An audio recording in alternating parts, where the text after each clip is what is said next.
For thousands of years, entire civilizations have vanished without leaving behind a single written explanation. Their cities still stand, their temples still face the rising sun, their stone towers still overlook empty valleys, yet the people who built them simply disappeared into history. Tonight we're travelling across the world to explore some of the most extraordinary ancient places ever discovered, from giant megalithic monuments and forgotten kingdoms to underground temples, mysterious burial chambers, and cities older than many of history's greatest empires. Each location tells a story that archaeologists are still trying to understand. Some reveal astonishing engineering, others preserve strange rituals, unexplained carvings, and remarkable discoveries buried beneath the earth for thousands of years. Together they remind us just how much of our past has been lost. The giant stone quarry that was too massive to finish. Hidden among the forested hills outside the ancient city of Nanjing lies one of the greatest engineering mysteries ever carved into stone. At first glance, it looks like an ordinary quarry, a place where workers once cut massive blocks of rock from the mountainside. But the deeper you explore, the stranger it becomes. 3 enormous stone monoliths still stand exactly where ancient workers left them more than 600 years ago. Each is so immense that even modern cranes would struggle to move it. Together they weigh more than 30,000 tons. No one has ever transported anything like them, and perhaps no one ever could. This extraordinary place is known as the Yangshan Quarry, and it remains one of the most astonishing unfinished construction projects in human history. The quarry lies about 15 kilometers east of Nanjing in eastern China, surrounded by wooded hills that have supplied building stone for centuries. During the early Ming dynasty, Nanjing served as the capital of China and became the center of some of the empire's most ambitious architectural projects. Palaces, temples, bridges, and defensive walls were rising across the city. Stone was constantly needed. Yet one imperial project would prove unlike anything attempted before. In the early 15th century, the Yongle Emperor ordered the construction of a colossal stone stele for the tomb of his father, the founding emperor of the Ming dynasty. The monument was intended to surpass every memorial ever built in China. It would consist of 3 gigantic stone sections carved directly from the mountain, a massive base, an enormous central shaft, and a towering decorative crown. When assembled, the completed monument would have stood nearly 73 meters tall. It would have weighed well over 30,000 tons. Nothing remotely comparable had ever been attempted. Workers began cutting the enormous blocks from the surrounding limestone using traditional tools. Thousands of labourers likely spent months, perhaps even years, carving deep trenches around the future monument. Today, visitors can still see those trenches exactly as they were left centuries ago. The scale is almost impossible to comprehend. The largest single block alone weighs an estimated 16,000 tons. Standing beside it, people appear no larger than tiny figures against a mountain of stone. One of the greatest mysteries surrounding Yangshan Quarry is remarkably simple. How did the builders expect to move these enormous blocks? Even with modern heavy machinery, transporting stones of this size across uneven ground would be an extraordinary challenge. No roads existed capable of supporting such weight. No known engineering methods of the 15th century could realistically accomplish the task. Researchers believe the project may have been abandoned when officials finally realized the monument was simply too large to transport. The emperor's vision exceeded the practical limits of contemporary engineering. Rather than continue an impossible task, construction quietly came to an end. The unfinished stones remained exactly where workers left them. Another fascinating aspect of the quarry is how clearly it preserves the construction process. Unlike completed monuments, Yangshan allows archaeologists to see every stage of ancient stone extraction. Tool marks remain visible. Deep cutting channels surround the unfinished blocks.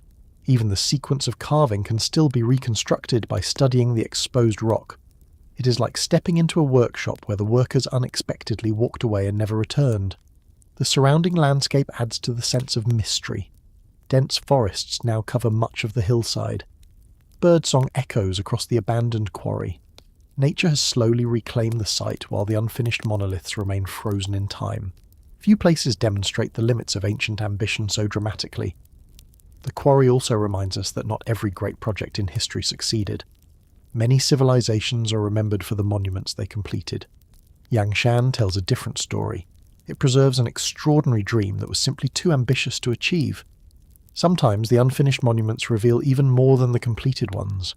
For more than 6 centuries, the giant stones have remained untouched. Empires rose and fell, dynasties disappeared.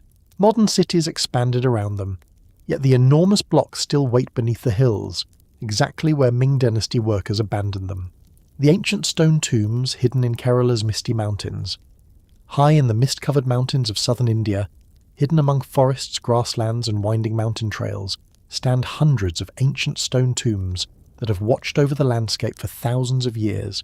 There are no towering temples, no grand palaces, no written records explaining who built them, only silent chambers made from enormous slabs of stone, scattered across the hills as though they had always belonged there. For generations, local people passed these mysterious monuments without fully knowing their story. Yet beneath the mountains lies one of India's most fascinating prehistoric landscapes. This remarkable place is known as the Dolmens of Marayur, and they remain one of the oldest and most mysterious archaeological sites in southern India. The Dolmens are located near the village of Marayur in Kerala's Idukki district, close to the border with Tamil Nadu. The surrounding landscape is breathtaking. Rolling grasslands blend into dense shola forests. Cool mountain winds sweep across the hills. Ancient sandalwood trees grow nearby, making the region one of the few natural sandalwood forests left in India. It is a place where nature and history exist side by side. Archaeologists believe many of these stone monuments were constructed during the Iron Age, more than 2,000 years ago. Although the exact dates vary from one monument to another, the Dolmens represent one of the largest concentrations of megalithic burials in India. Hundreds once stood across these mountains. Many still survive today. The design of the tombs is both simple and remarkable. Large upright stone slabs support a massive capstone placed across the top, creating a small chamber beneath. Some contain circular openings carved into one side. Others remain completely sealed. Without mortar or metal fasteners, the builders created monuments sturdy enough to survive thousands of years of rain, wind and earthquakes. One of the greatest mysteries surrounding the Marayur Dolmens is the identity of their builders. No written language survives from the communities that created them. Their names have been lost, their traditions forgotten. Only the stone monuments remain. Archaeologists believe they were built by Iron Age societies that lived throughout the Western Ghats, farming the valleys while maintaining rich ceremonial traditions connected with their ancestors. Excavations at several dolmens have uncovered pottery, iron tools, beads, weapons, and human remains. These discoveries suggest the chambers served as burial places for respected members of the community. Some may have belonged to local leaders, others perhaps to entire family groups whose descendants returned to honour them for generations. The surrounding mountains were almost certainly chosen for a reason. Many of the dolmens occupy elevated ridges overlooking broad valleys. From these locations, the ancient builders could see forests stretching toward distant peaks. Perhaps these heights were considered sacred, or perhaps they symbolized a closer connection between the living, the dead, and the natural world. The monuments also demonstrate remarkable engineering. Some of the stone slabs weigh several tons. Moving them across uneven mountain terrain without modern machinery would have required careful planning and the combined effort of many people. Every completed dolmen represents an extraordinary community achievement. Marayur preserves more than stone tombs alone. Nearby, archaeologists have also documented prehistoric rock paintings, ancient habitation sites, and other megalithic remains. Together, they reveal that these mountains supported thriving communities long before written history appeared in southern India. The landscape itself became part of their cultural identity. Eventually, however, these ancient societies changed. New cultures emerged. Trade routes shifted. Different kingdoms rose across southern India. The people who built the dolmens disappeared into history, leaving only their stone monuments behind. For centuries, the tombs remained hidden among the hills. Grass covered their roofs. Trees grew around their walls. Mist drifted across the mountains each morning while the ancient chambers quietly endured. Today, the dolmens of Marayur stand among India's most remarkable prehistoric treasures. Not because of gold, not because of famous kings, but because they preserve the memory of forgotten mountain communities whose story is written entirely in stone. Hidden among Kerala's misty highlands lies an ancient cemetery, a landscape of mysterious stone tombs, forgotten ancestors, and remarkable engineering. A place where the silence of the mountains has protected history for thousands of years, and one of the greatest megalithic mysteries of the Indian subcontinent. The giant stone temples, older than the pyramids. On a small island in the middle of the Mediterranean Sea stand temples so ancient that they were already more than 1,000 years old before Egypt's Great Pyramid was built. Their walls are made from enormous blocks of limestone. Some weigh more than 50 tons. No written records explain who built them. No ancient king claimed them. Only giant stones remain, standing beneath the open sky after more than 5,000 years. For generations, local people believed these temples could only have been built by giants. Looking at the massive blocks, it was easy to understand why. Even today, archaeologists continue asking the same question. How did prehistoric people create monuments of such astonishing scale? This extraordinary place is known as the Gantija Temples, and they remain among the oldest freestanding stone buildings anywhere on Earth. The temples stand on the island of Gozo, the smaller of Malta's two main islands. Surrounded by the brilliant blue waters of the Mediterranean, Gozo appears peaceful and timeless. Rolling hills, terraced farmland, and rocky coastlines define the landscape. Yet more than 5,000 years ago, this quiet island became home to one of the world's earliest temple-building civilizations. The name Gantija comes from the Maltese word for giant. According to local legend, a giantess built the temples in a single night, while carrying massive stones across the countryside. Although the story belongs to mythology, it reflects the amazement people have always felt when standing before these enormous monuments. The temples were constructed around 3600 BC. That makes them significantly older than Stonehenge and centuries older than Egypt's Great Pyramid. Their builders belonged to a prehistoric culture that flourished across the Maltese islands long before written history reached Europe. Their names have disappeared, their language has been lost forever, but their architecture continues to speak for them. The complex consists of two adjoining temples enclosed within thick outer walls. Each follows a carefully planned design with curved chambers branching from a central passage. From above, the layout resembles the shape of a clover leaf. Nothing about the construction appears accidental. Every wall, doorway and chamber was carefully positioned according to a larger architectural plan. One of the most astonishing aspects of Gantija is the sheer size of its building stones. Some limestone blocks are over 5 meters long and weigh many dozens of tons. Without metal tools, wheeled vehicles or draft animals, prehistoric builders somehow quarried, transported and raised these enormous stones into place. Exactly how they achieved this remains one of archaeology's greatest engineering mysteries. Researchers believe the temples served as important ceremonial centres. Excavations uncovered stone altars, animal bones, pottery, carved figurines, and evidence of ritual activity. These discoveries suggest that large gatherings, offerings, and religious ceremonies once took place within the sacred chambers. Exactly what those ceremonies celebrated remains unknown. The civilization left behind no written explanation. The builders also demonstrated an impressive understanding of construction. Massive outer walls protected the interior spaces. Smooth stone floors connected the chambers. Carefully shaped entrances guided movement through the complex. Every feature reflects generations of accumulated knowledge and remarkable craftsmanship. The surrounding island also played an important role. Although Gozo appears isolated today, prehistoric sailors crossed the Mediterranean thousands of years ago. Trade connected the Maltese islands with neighbouring regions, allowing ideas and materials to spread across the sea. Yet despite these connections, the people of Malta developed an architectural tradition unlike any other civilization of their time. For nearly 1,000 years, the temples remained active. Generation after generation returned to these sacred spaces.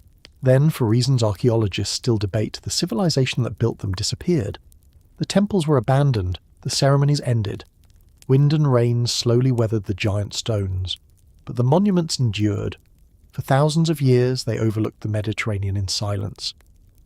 When archaeologists finally began studying Gantija, they realized they had uncovered one of humanity's oldest surviving architectural achievements. The temples transformed our understanding of prehistoric Europe and proved that complex ceremonial societies existed far earlier than many historians had once believed. Today, the Gantija temples stand as one of the world's greatest archaeological treasures. not because of buried treasure, not because of famous rulers, but because they preserve the extraordinary achievements of a forgotten civilization that built for eternity. The lost city hidden deep within Colombia's jungle. Long before the legendary city of Machu Picchu was built, another great city stood hidden among the mountains of South America. Its stone stairways climbed through dense rainforest. Terraces covered entire hillsides, and thousands of people once lived high above the jungle, connected by carefully built roads that disappeared into the clouds. Then, almost without warning, the city was abandoned. The forest slowly reclaimed its walls. Trees grew through its plazas, and for centuries one of the greatest cities in the Americas vanished beneath a blanket of jungle. Today, this extraordinary place is known as Ciudad Perdida, the Lost City, and it remains one of the most remarkable archaeological discoveries ever made in South America. Hidden within Colombia's Sierra Nevada de Santa Marta mountains, Ciudad Perdida lies deep inside one of the world's richest tropical rainforests. The journey to reach it is still difficult. Visitors must hike for several days through thick jungle, cross fast-moving rivers, and climb steep mountain trails before the first ancient stone terraces finally emerge from the forest. Its isolation has helped preserve the city for centuries. Archaeologists believe the settlement was founded around AD 800 by the Tairona civilization. That makes it several centuries older than Machu Picchu. At its height, Ciudad Perdida was one of the most important political and ceremonial centers in northern South America. Thousands of people lived across the surrounding mountains, connected by an extensive network of villages and stone pathways. One of the first things visitors notice is the city's remarkable design. Instead of constructing large buildings across flat ground, the Tairona transformed entire mountainsides into a series of circular stone terraces. More than 160 terraces have been identified, each carefully levelled and supported by massive retaining walls. Homes, meeting places, and ceremonial structures once stood upon these platforms. Stone staircases linked every level together, allowing people to move easily through the steep landscape. Some stairways contain hundreds of carefully carved steps that remain usable after more than 1,000 years. The engineering is astonishing. Without metal machinery or draft animals, the builders reshaped the mountains themselves. The city also possessed an advanced drainage system. Stone channels carried heavy tropical rainfall away from the terraces, preventing erosion and protecting the settlement from landslides. Many of these drainage systems continue functioning today, exactly as they were designed centuries ago. The surrounding rainforest made life both rewarding and challenging. The mountains supplied fresh water, fertile soils, and abundant wildlife. Yet the dense vegetation demanded constant maintenance. Terraces had to be cleared, pathways repaired, water carefully managed. The people who lived here developed a deep understanding of their environment, allowing them to build a thriving city without destroying the surrounding forest. Archaeologists believe Ciudad Perdida served not only as a residential settlement, but also as an important ceremonial and political centre.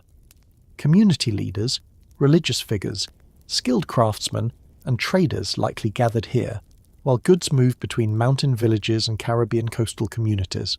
Gold ornaments, finely crafted pottery, stone tools, and ceremonial objects discovered throughout the region reveal a sophisticated and prosperous society.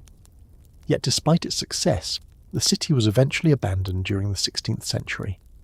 The arrival of European diseases, social disruption, and the collapse of regional trade networks likely forced the Tairona people to leave their mountain capital. Unlike many ancient cities, Ciudad Perdida was not destroyed. Its inhabitants simply departed. The rainforest quietly reclaimed everything they left behind. For nearly 400 years, the city remained hidden beneath dense vegetation. Only local indigenous communities remembered its existence. The outside world knew nothing about it. Then, during the 1970s, treasure hunters searching the mountains stumbled upon ancient stone stairways leading deep into the forest. Their discovery attracted archaeologists, who soon realized they had uncovered one of the greatest lost cities in the Americas. Careful. Excavations revealed terraces, roads, canals, and plazas preserved beneath centuries of jungle growth. Today, Ciudad Perdida stands as one of Colombia's greatest archaeological treasures, not because of buried gold, not because of mighty emperors, but because it reveals the remarkable achievements of the Tairona civilization, the giant stone tomb built for forgotten heroes. Hidden among the rocky hills of northern Sardinia stands a monument so unusual that local people believed only giants could have built it. Its entrance is marked by an enormous curved stone facade. A towering central slab rises from the earth like the doorway to another world, and behind it stretches a long burial chamber where generations of the dead were laid to rest. For thousands of years, the people who built this monument disappeared from history. Their language was forgotten, their traditions faded. But their extraordinary tomb survived, inspiring stories of giants, ancient kings, and lost civilizations. This remarkable place is known as the Giant's Grave of Coduvecchio, and it remains one of the most fascinating prehistoric monuments on the island of Sardinia. The tomb lies near the modern town of Arzachena, surrounded by rolling granite hills, cork oak forests, and the rugged landscapes of northeastern Sardinia. Today, the countryside feels peaceful. Yet more than 3,000 years ago, it was home to the Nuragic civilization, one of the Mediterranean's most mysterious ancient cultures. The Nuragic people built thousands of massive stone towers, villages, sacred wells, and communal tombs across Sardinia. Among their greatest achievements were the structures known today as the Giants' Graves. Despite their name, these monuments were never built for giants. Instead, archaeologists believe they served as communal burial places where entire generations of a community were laid to rest. The name survives because early visitors struggled to imagine ordinary people constructing monuments of such impressive size. Coduvecchio dates to around 1800 to 1500 BC, during the Bronze Age. Its most striking feature is the enormous semicircular forecourt built from carefully placed granite slabs. At the centre stands a giant upright stone nearly 4 meters tall. Behind this impressive entrance stretches a narrow stone burial chamber more than 10 meters in length. Unlike royal tombs built for individual rulers, this monument welcomed many burials over centuries. One of the greatest mysteries surrounding the giants' graves is why they were designed with such dramatic entrances. The wide curved forecourt appears almost like a gathering place. Many archaeologists believe funeral ceremonies were held here before the dead were carried into the burial chamber. The architecture seems intended not only to honour the deceased but also to bring the living together. Excavations have uncovered pottery, ornaments, human remains, and ceremonial objects inside similar tombs throughout Sardinia. These discoveries suggest the Nuragic people maintained deep connections with their ancestors. Death was not viewed as an ending, but as part of a continuing relationship between generations. The engineering of Coduvecchio is equally remarkable. The builders transported enormous granite blocks across uneven terrain without metal machinery or wheeled vehicles. Each stone was carefully positioned to create a stable monument, capable of surviving earthquakes, storms, and more than 3,000 years of weather. Many of the original stones remain standing exactly where they were first placed. The surrounding landscape also held great significance. Nearby stand Nuragic towers, ancient villages, and sacred sites that formed part of a larger cultural landscape.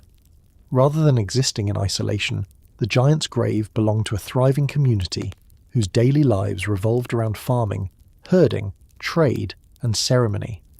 Over time, however, the Nuragic civilization declined.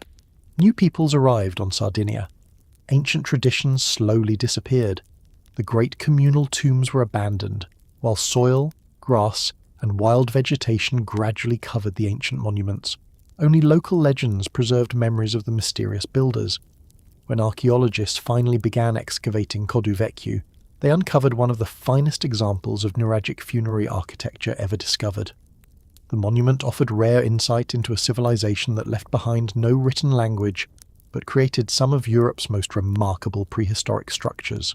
Today, the Giant's Grave of Coduvecchio stands as one of Sardinia's greatest archaeological treasures, not because of buried treasure, not because of legendary giants, but because it preserves the memory of an ancient people whose respect for their ancestors was carved forever into stone. Hidden among the granite hills lies an extraordinary prehistoric tomb, a monument built for generations, not for kings, a place where the living gathered to remember those who came before them, the ancient stone circle that surrounded a forgotten world. Long before castles rose across England, long before Rome conquered Britain, and centuries before Stonehenge reached its final form, an entire landscape of giant standing stones was built across the rolling countryside of southern England. Not a single monument, not just one stone circle, but an enormous sacred landscape where massive stones, ancient avenues, burial mounds, and ceremonial sites stretched across the hills for miles. For thousands of years, people gathered here beneath the open sky. Then the ceremonies ended. New civilizations arrived, homes were built among the stones, and one of Europe's greatest prehistoric monuments quietly became part of an ordinary village. This extraordinary place is known as Avebury, and it remains the largest prehistoric stone circle ever constructed. Avebury lies in the gentle hills of Wiltshire, England, surrounded by green fields and quiet country roads. Unlike many ancient monuments hidden behind fences or deep within forests, Avebury is woven directly into everyday life. Roads pass through the ancient circle. Cottages stand beside towering megaliths. Sheep graze peacefully among stones that have watched over the landscape for more than 4,000 years. The first builders arrived around 2850 BC. Generation after generation expanded the site over several centuries, creating one of the most ambitious ceremonial landscapes in prehistoric Europe. The scale remains astonishing. The outer stone circle measures more than 300 metres across, making it far larger than the famous circle at Stonehenge. Originally, nearly 100 enormous sarsen stones formed the Great Ring. Many weighed over 40 tons. Each had to be quarried, transported across the countryside, and carefully raised into position using nothing more than stone tools, wooden sledges, ropes, and human determination. Inside the great circle stood two smaller stone circles, each likely serving its own ceremonial purpose. Wide grassy avenues lined with standing stones extended outward across the landscape, connecting Avebury to nearby sacred monuments. Rather than existing as a single structure, Avebury formed the heart of an enormous ritual complex that continued for several kilometres. Archaeologists believe thousands of people may have gathered here during important seasonal ceremonies. The surrounding landscape supports this idea. Nearby lies Silbury Hill, the largest prehistoric artificial mound in Europe, the mysterious West Kennet Long Barrow, and the Sanctuary, another ancient ceremonial site connected to Avebury by a stone avenue. Together they created one of the greatest sacred landscapes ever built during Britain's Neolithic period. One of Avebury's greatest mysteries is its purpose. Unlike defensive forts, the site offers little military advantage. Unlike ordinary settlements, there is almost no evidence that large numbers of people lived permanently within the stone circle.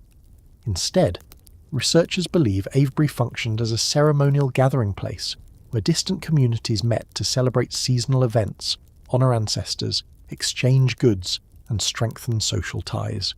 Exactly what those ceremonies involved remains unknown. The builders left behind no written language, only stone. Excavations have uncovered pottery, animal bones, flint tools, and traces of feasting, suggesting large communal gatherings took place here. Some researchers believe music, ritual processions, storytelling, and religious ceremonies once filled the spaces between the towering stones. As centuries passed, new beliefs replaced old traditions. During the Middle Ages, many local people feared the ancient stones. Some believed they were connected to pagan rituals or supernatural forces. Several stones were deliberately buried or broken apart. Others were reused as building material. For a time, it seemed the great monument might disappear forever. Fortunately, many stones survived. Careful archaeological work during the 20th century restored parts of the ancient circle and revealed the true scale of what had once existed. Today, visitors can still walk freely among towering megaliths, exactly where prehistoric builders placed them over 4,000 years ago. Unlike many archaeological sites, Avebury remains part of a living village, the ancient quarry that supplied Egypt's greatest monuments. Along the banks of the Nile, between the great temples of Luxor and Aswan, lies a place that helped build an empire. There are no colossal pyramids here, no towering obelisks standing proudly against the sky. Instead, there are enormous cliffs marked with thousands of chisel cuts, half-finished columns still attached to the rock, ancient pathways worn smooth by generations of workers, and the remains of a quarry that supplied stone for some of Egypt's greatest monuments. Without this place, many of the temples that still amaze the world today might never have existed. This extraordinary site is known as Gebel el-Silsila, and it remains one of the most important archaeological landscapes in ancient Egypt. Gebel el-Silsila lies at the narrowest point of the Nile River, where towering sandstone cliffs rise dramatically above the water. For thousands of years, this natural gateway connected Upper and Lower Egypt. Boats carrying people, goods, and building materials passed through the river every day, making the location ideal for one of the largest quarries in the ancient world. Beginning during the New Kingdom, around the 15th century BC, the quarry became Egypt's primary source of high-quality sandstone. Pharaohs launched enormous building projects across the kingdom. Temples at Karnak, Luxor, Edfu, Kom Ombo, and countless other sacred sites required millions of carefully shaped stone blocks. Much of that stone came from Gebel el-Silsila. Walking through the quarry today feels like stepping into an enormous open-air workshop. The cliffs still bear the marks left by ancient stonemasons. Rectangular blocks remain partially cut from the bedrock, abandoned exactly where workers left them thousands of years ago. Stone ramps, unfinished carvings, and quarry marks reveal every stage of the extraction process. It is one of the rare places where archaeologists can watch ancient engineering frozen in time. The scale of the operation was astonishing. Thousands of workers likely lived here during the busiest periods. Stonecutters shaped massive blocks using copper and bronze tools, wooden wedges, and stone hammers. Once separated from the cliff, the blocks were dragged to the Nile, loaded onto large barges, and carried north or south with the river's current to construction sites across Egypt. The Nile itself became the empire's greatest highway. One of the most fascinating discoveries at Gebel el-Silsila is that it was far more than a quarry. Archaeologists have uncovered houses, workshops, shrines, cemeteries, and administrative buildings surrounding the stone cliffs. Entire communities lived here. Families raised children, craftsmen repaired tools, priests conducted religious ceremonies. The quarry functioned as a thriving settlement supporting one of the greatest construction industries of the ancient world. The cliffs also preserve hundreds of inscriptions carved by workers, officials, and royal representatives. Some record the names of pharaohs who ordered major building projects. Others mention expedition leaders, quarry supervisors, or prayers asking the gods for protection. These simple carvings give modern archaeologists rare glimpses into the lives of ordinary people whose work shaped ancient Egypt. Researchers continue making new discoveries throughout the site. Rock-cut chapels dedicated to Egyptian gods line the cliffs overlooking the Nile. Ancient burials have revealed beautifully preserved artifacts, while ongoing excavations continue uncovering evidence of daily life that remained hidden beneath the desert for centuries. Eventually, Egypt's great age of temple construction came to an end. Demand for sandstone declined. The workers departed. The quarry fell silent. Wind carried sand across abandoned pathways, while the Nile continued flowing beside the empty cliffs. Yet the marks left by generations of stonecutters never disappeared. For more than 3,000 years, the quarry remained one of Egypt's forgotten landscapes, overshadowed by the magnificent temples it helped create. Only modern archaeology has revealed its true importance. Today, Gebel el-Silsila stands as one of ancient Egypt's greatest archaeological treasures. Not because it contains the largest temples, not because it holds the richest tombs, but because it preserves the place where many of Egypt's greatest monuments first began as raw stone carved from the cliffs. Hidden beside the Nile lies the quarry that built an empire, a landscape of unfinished monuments, ancient workshops, and forgotten craftsmen. The endless rows of giant stones no one can explain. Across the quiet countryside of western France stretches a landscape unlike any other on Earth. Thousands of giant standing stones rise from the ground in perfectly ordered rows. Some stand taller than a person, others tower several meters into the sky. Together they extend for kilometers across fields and gentle hills, forming one of humanity's greatest prehistoric monuments. No ancient writings explain why they were built. No forgotten king claimed them, and despite centuries of study, archaeologists still cannot fully explain what inspired people to move and arrange so many enormous stones. This extraordinary place is known as the Carnac Stones, and they remain one of the greatest mysteries of prehistoric Europe. The Carnac alignments are located in Brittany, along the northwestern coast of France. Today, the region is peaceful, with small villages, green farmland, and the Atlantic Ocean never far away. Yet more than 6,000 years ago, this quiet landscape became the setting for one of the largest megalithic construction projects ever undertaken. Archaeologists estimate that over 3,000 standing stones once covered the area. Many still remain today. They are arranged in long, remarkably straight rows that stretch across nearly 4 kilometres of countryside. The largest alignments, known as Menek, Kemerio and Kerleskan, contain hundreds of carefully positioned stones. Some stand alone, others form circles or smaller groups. Together they create a landscape that appears deliberately planned rather than randomly assembled. The oldest stones may date back to around 4,500 BC, making them significantly older than Stonehenge, and among the earliest monumental structures ever built in Europe. Generation after generation continued adding to the complex, transforming the surrounding countryside into an enormous ceremonial landscape. One of the greatest mysteries is how these stones were transported. Many weigh several tons. Without metal tools, wheeled vehicles, or powerful machines, prehistoric builders somehow quarried the granite, moved it across uneven terrain, and raised each stone into position with astonishing precision. Even today, recreating such a project would require remarkable organisation. Why they built the alignments remains an even greater mystery. Some archaeologists believe the rows marked ceremonial processional routes, where communities gathered during seasonal festivals. Others suggest they may have served astronomical purposes, aligning with the rising or setting sun at important times of the year. Some researchers think they marked sacred territory or honoured generations of ancestors. No single explanation has gained universal acceptance. The stones continue to guard their secrets. Local legends offer very different answers. One popular story claims the stones were once a Roman army that was turned to stone through divine intervention. Another tells of giants and supernatural beings shaping the landscape long before recorded history.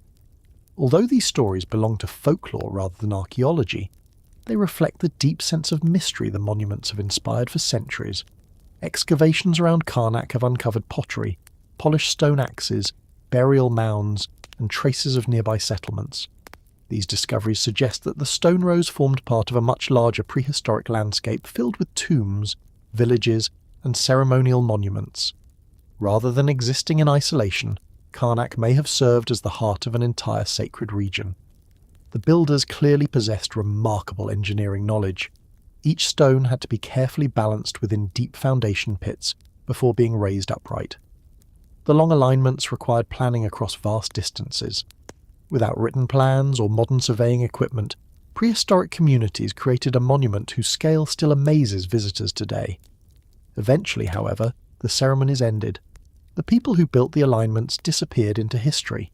Forests grew around the stones. Soil slowly buried parts of the landscape. Yet the granite pillars remained standing through thousands of years of changing civilizations. Scotland's circle of eternal shadows. Long before castles rose across the Scottish Highlands, long before written history reached these northern lands, someone carefully built a circle of towering stones beside the River Nairn. Around them, they raised mysterious burial chambers. Passage graves pointed toward the winter sunrise. And every year, for just a few brief moments, sunlight travelled through the narrow entrance to illuminate the darkness within. More than 4,000 years later, no one knows exactly why. Known today as the Clava Cairns, this remarkable prehistoric complex has become one of Scotland's most mysterious archaeological sites, a place where astronomy, burial rituals and ancient engineering seem to merge into a single enduring mystery. The Clava Cairns stand just outside Inverness in the Scottish Highlands. Nestled among forests and open fields, the site appears surprisingly peaceful today. Birdsong echoes through the trees while moss slowly spreads across stones that have stood undisturbed for thousands of years. Yet around 2000 BC, this quiet landscape held deep spiritual importance for the communities that lived here. The monument consists of several carefully designed burial cairns surrounded by circles of standing stones. Some are passage graves, with narrow stone corridors leading into central burial chambers. Others are ring cairns, built without enclosed chambers but still surrounded by massive upright stones. Although they differ slightly in design, every structure appears to follow a carefully planned layout rather than random construction. One feature immediately captured the attention of archaeologists. The entrances of the passage graves are precisely aligned with the midwinter sunset. On the shortest day of the year, the setting sun shines directly through the narrow passage and briefly illuminates the chamber inside. This alignment could not have happened by accident. It required careful observation of the sky over many years. Whoever designed Clava clearly possessed remarkable knowledge of seasonal astronomy. The standing stones surrounding each cairn reveal another layer of planning. Many were selected according to colour. Reddish sandstone often faces the southwest, where the winter sun sets. Lighter-coloured stones tend to appear on the opposite side. Whether this carried symbolic meaning or represented practical choices remains uncertain, but the pattern appears too deliberate to ignore. Excavations have uncovered cremated human remains, fragments of pottery, stone tools, and traces of ritual activity. Rather than serving as ordinary cemeteries, the cairns may have functioned as sacred places where the living honoured ancestors while observing important seasonal events. The dead were not simply buried here. They became part of a carefully constructed ceremonial landscape. Archaeologists believe the original monuments may have been even more impressive than what survives today. The cairns were likely covered with carefully stacked stones that formed rounded mounds, while the surrounding standing stones stood taller and more prominently than many appear now after centuries of weathering. Some stones have fallen, others have shifted over time. Even so, the overall design remains remarkably intact. The builders achieved this without metal tools or written plans. Every massive stone had to be quarried, transported, and carefully positioned by hand. The burial passages required precise construction, so they would remain stable beneath enormous piles of stone. The astronomical alignment demanded extraordinary accuracy. It was a level of engineering that continues to impress modern archaeologists. As centuries passed, the people who built Clava disappeared. New cultures settled across Scotland. The original meaning of the cairn slowly faded into legend. Local folklore eventually transformed the ancient cemetery into a place associated with spirits, fairies, and supernatural beings. Many believed the stone circles possessed magical powers or served as gateways between worlds. Even today, some visitors speak of an unusual silence that settles over the site. Whether that feeling comes from imagination or simply the weight of thousands of years is impossible to know. Modern archaeology continues to reveal new details about the people who built Clava, yet many questions remain unanswered. Why were only certain individuals buried here? What ceremonies took place during the winter solstice? Why were the stones arranged with such careful attention to colour, position, and celestial alignment? No written record survives to explain the intentions of the builders. Today, the Clava cairns remain among the finest preserved Bronze Age monuments in Britain. Visitors walk the same narrow paths once used by prehistoric mourners over 4 millennia ago. The winter sun still enters the burial chambers exactly as it did thousands of years in the past. Across the highlands of Scotland stands a silent circle of stone, a place where the living honoured the dead beneath the turning heavens, where architecture followed the movements of the sun, and where one of Europe's oldest ceremonial landscapes continues to guard its secrets beneath the eternal shadows of time. Jordan's Tower before history. Thousands of years before Petra was carved into red sandstone, before the great kingdoms of the Middle East emerged, and long before written history reached the hills of Jordan, someone built a solitary stone tower overlooking the landscape. It wasn't part of a city. It wasn't attached to a fortress. It stood alone, watching over the valleys below for reasons that remain uncertain even today. Known as Rujm el Malfouf, this small circular tower may be one of the oldest surviving stone monuments in Jordan, dating back more than 5,000 years. Though modest in size, it has puzzled archaeologists for generations, leaving behind far more questions than answers. Rujm el Malfouf sits on a hill overlooking modern Amman. Today, busy highways and neighbourhoods surround the ancient monument, making it easy to overlook. Yet when it was first constructed during the Chalcolithic or early Bronze Age, this hill offered an uninterrupted view across rolling valleys and distant ridges. Its builders deliberately chose a location where nearly every direction could be observed. The structure itself is surprisingly simple. Built from carefully stacked local limestone, the tower forms a circular shape measuring roughly 5 metres in diameter. Its thick stone walls once stood considerably taller than they do today. Although centuries of collapse have reduced its height, archaeologists believe it originally rose several metres above the surrounding ground.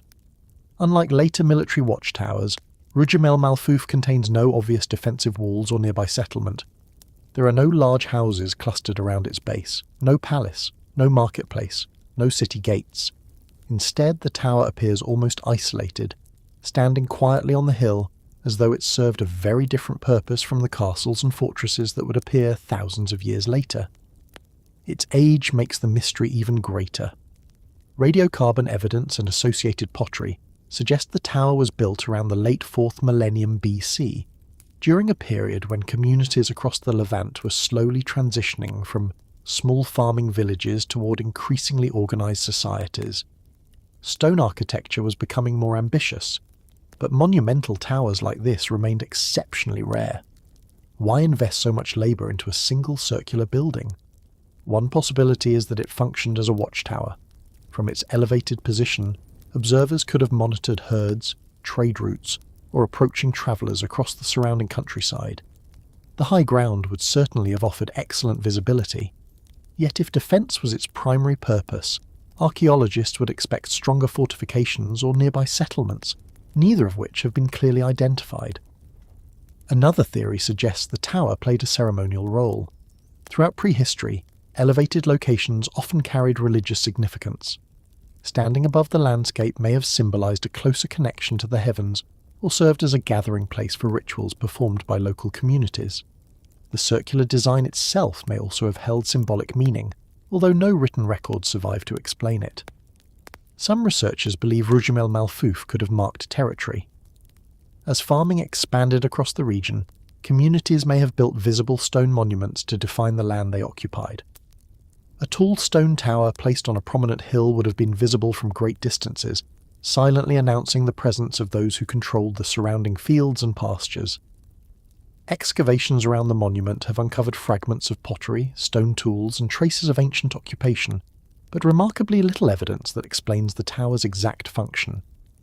Unlike temples filled with offerings or tombs containing burials, Rujimel Malfouf has yielded very few clues about the people who built it.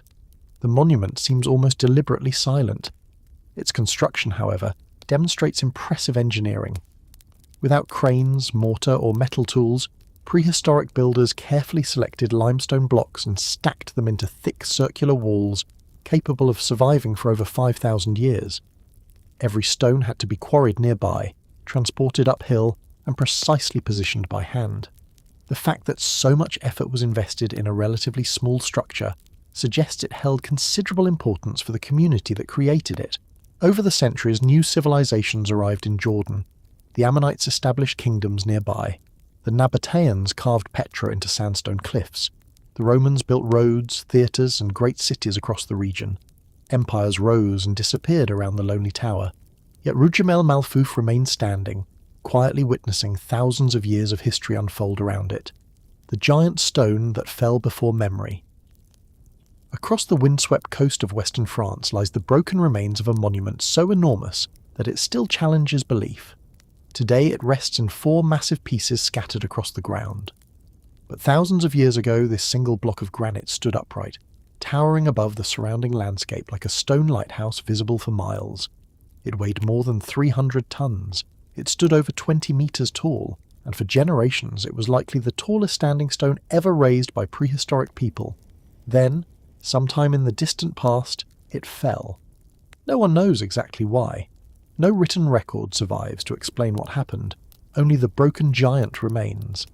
This extraordinary monument is known as the Grand Menhir Brisé of Locmaria-Caire, and it remains one of the greatest engineering mysteries of prehistoric Europe. The fallen menhir stands in Brittany, on the northwestern coast of France, a region famous for its remarkable concentration of megalithic monuments. Rolling fields stretch toward the Atlantic Ocean. Ancient tombs, stone circles, and burial chambers dot the surrounding countryside. More than 5,000 years ago, this coastline became one of the world's greatest centres of prehistoric monument building. The Grand Menhir Brisé was unlike anything else. Carved from a single block of granite, the monument originally measured nearly 21 metres in height and weighed an estimated 330 tons. Even today, moving a stone of this size would require some of the largest cranes in the world. Yet prehistoric builders somehow quarried it, transported it several kilometres, and raised it upright without metal tools, wheels, or modern machinery. Exactly how they achieved this remains one of archaeology's greatest unanswered questions. Researchers believe the stone was erected around 4,500 BC, making it significantly older than Stonehenge, and centuries older than the Great Pyramid of Giza. Its builders belong to the same remarkable Neolithic culture, responsible for many of Brittany's great megalithic monuments. Although their names and language have disappeared, their engineering continues to astonish archaeologists. One of the greatest mysteries surrounding the monument is its original purpose. Unlike burial chambers, the grand menhir contained no human remains. Unlike temples, it enclosed no sacred rooms. Instead, it stood alone. Some archaeologists believe it served as a ceremonial marker visible across the landscape. Others suggest it may have aligned with astronomical events or formed part of a much larger ritual complex connected to nearby monuments. No single explanation has been proven. Equally mysterious is the question of how it fell. The stone broke into 4 enormous sections that still lie where they collapsed. Some researchers believe an earthquake may have brought it down. Others think the supporting ground slowly weakened over centuries until the giant monument finally toppled under its own immense weight. Another possibility is that later prehistoric communities deliberately dismantled it as religious beliefs changed.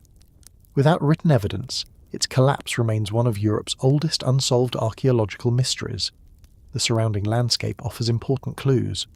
Only a short distance away stand the remarkable passage tomb of Gavrinis, the Table des Marchands burial chamber, and several other Neolithic monuments. Some of the fallen stone fragments may even have been reused within nearby tombs, suggesting later generations continued shaping the landscape long after the giant menhir had fallen. The engineering behind the monument remains almost unimaginable. Quarrying a single block weighing hundreds of tons was only the beginning. The builders then had to transport it across uneven terrain using little more than ropes, wooden sledges, rollers, and extraordinary cooperation. Finally, they somehow lifted the granite giant into a perfectly upright position.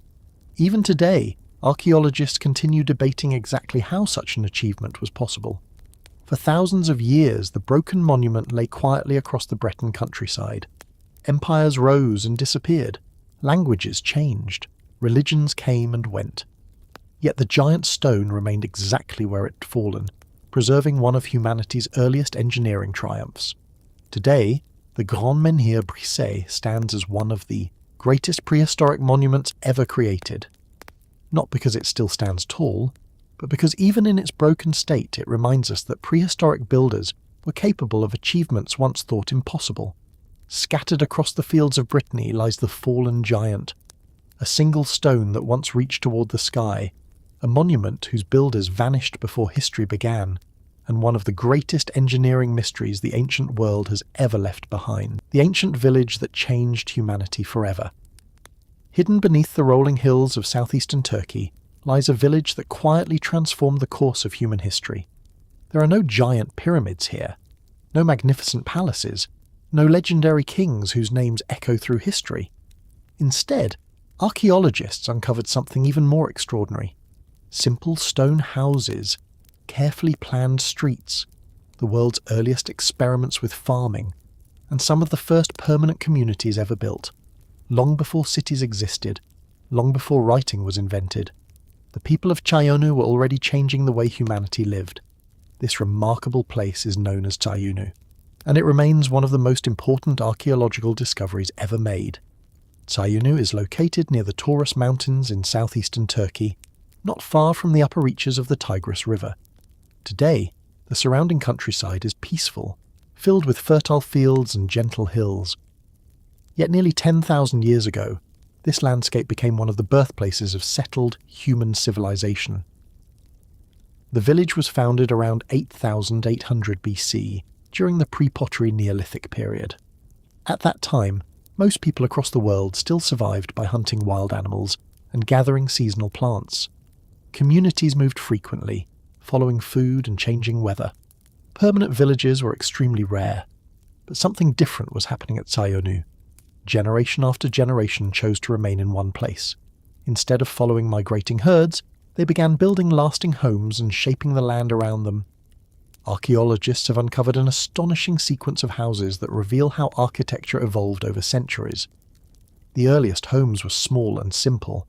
Later generations built increasingly sophisticated structures with stone foundations, carefully organized rooms, and durable walls.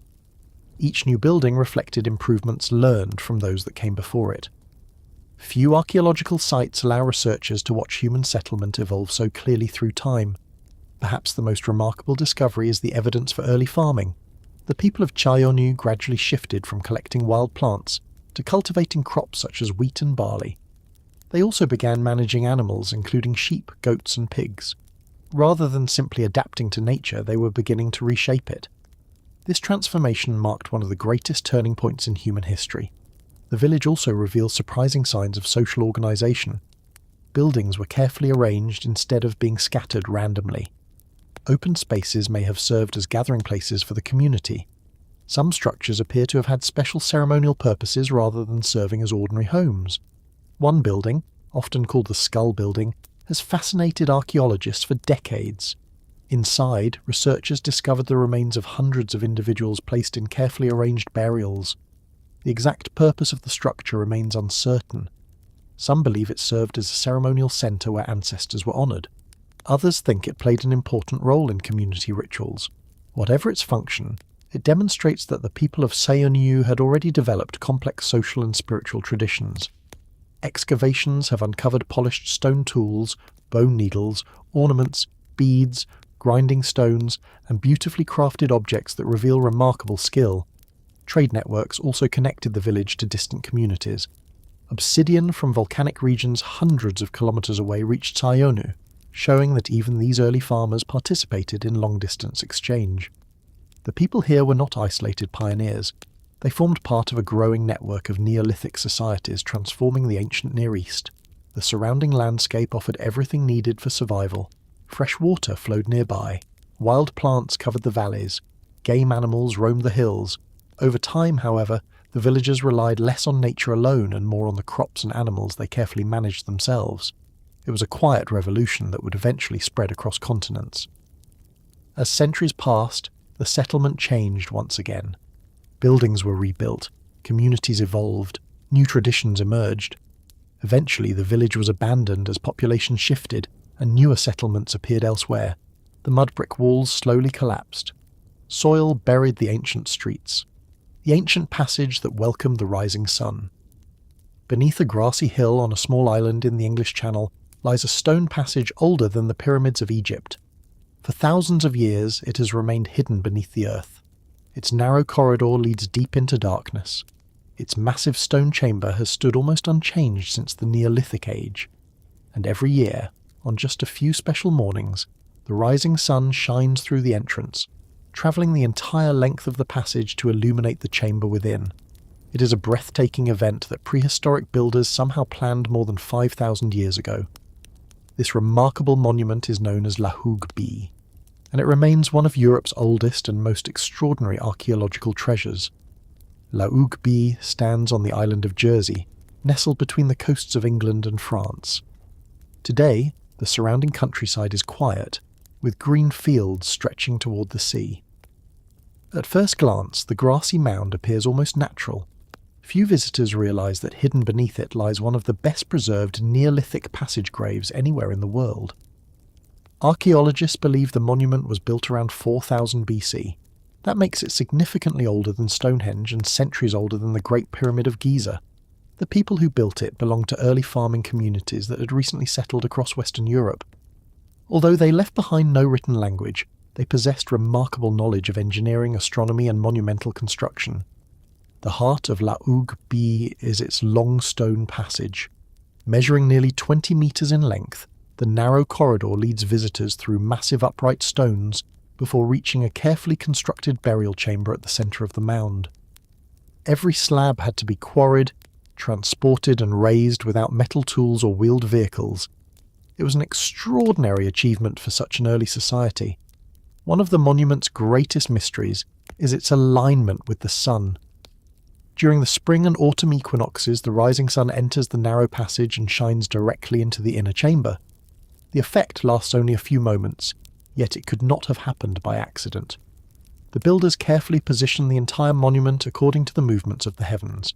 To achieve such precision required years of observing the changing sunrise across the seasons. Researchers believe the chamber served as a communal burial place where generations of the dead were laid to rest. Excavations uncovered human remains, pottery, stone tools, and ceremonial objects placed beside those buried within. The monument was more than a tomb. It was almost certainly a sacred place where the living returned to honour their ancestors during important times of the year. The enormous mound covering the chamber also demonstrates remarkable organisation.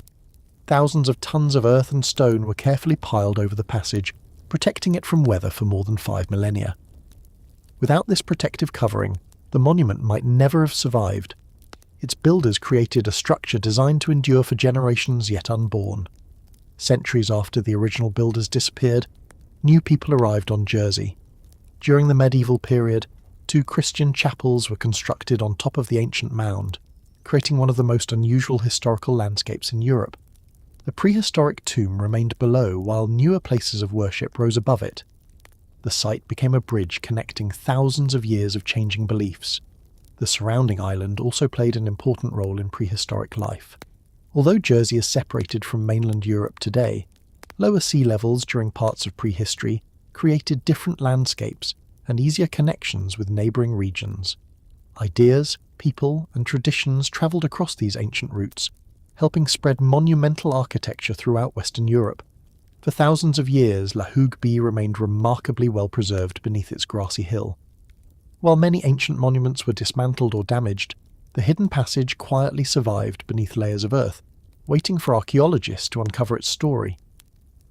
Today, visitors can still walk through the same stone corridor that Neolithic people entered over 5,000 years ago, the desert town that the sand refused to forget. In the middle of Qatar's harsh desert lies the remains of a town that once connected distant civilizations. Merchants arrived by camel from deep within Arabia. Pearl traders crossed the waters of the Persian Gulf. Its streets echoed with the sounds of busy marketplaces, crowded homes, and travellers carrying goods from across the region. Then, almost as quickly as it had flourished, the town was abandoned. The wind carried sand through its empty streets. The desert slowly buried its houses, and for generations one of the Gulf's greatest trading centres disappeared beneath the dunes. This remarkable place is known as Al-Zubarah, and it remains one of the best preserved abandoned towns in the Arabian desert. Al-Zubarah stands on Qatar's northwestern coast, where the desert meets the calm waters of the Persian Gulf. Today the landscape appears almost empty. Low stone walls stretch across the sand while the sea shimmers quietly in the distance. Yet during the 18th century, this was one of the busiest ports in the Gulf. Founded in the mid-1700s, Al-Zubarah quickly became a thriving commercial centre. Its location made it ideal for maritime trade between Arabia, Persia, India, and East Africa. Ships filled with textiles, spices, dates, ceramics, and other valuable goods anchored offshore, while camel caravans carried merchandise inland across the desert. The town also became famous for another treasure hidden beneath the sea: pearls. Long before oil transformed the Gulf, natural pearls were among the region's greatest sources of wealth. Each diving season, hundreds of pearl boats sailed from Al-Zubarah into the surrounding waters. Divers descended without modern equipment, relying only on skill and courage as they searched the seabed for oyster shells that might contain precious gems. The prosperity created by this trade allowed the town to expand rapidly. Archaeological excavations have uncovered wide streets, large courtyard houses, workshops, warehouses, mosques, defensive walls, and busy market districts. Unlike many abandoned settlements, much of Al-Zubarah's original street plan remains clearly visible, offering archaeologists an unusually complete picture of daily life in an 18th century Gulf town. One of the site's most impressive structures is the fortified town wall that once protected merchants and residents. Nearby stood watchtowers overlooking both the desert and the coastline, guarding valuable goods arriving by land and sea. The settlement was carefully planned, reflecting both commercial success and the need for security in a competitive trading world. Excavations have revealed thousands of everyday objects buried beneath the sand.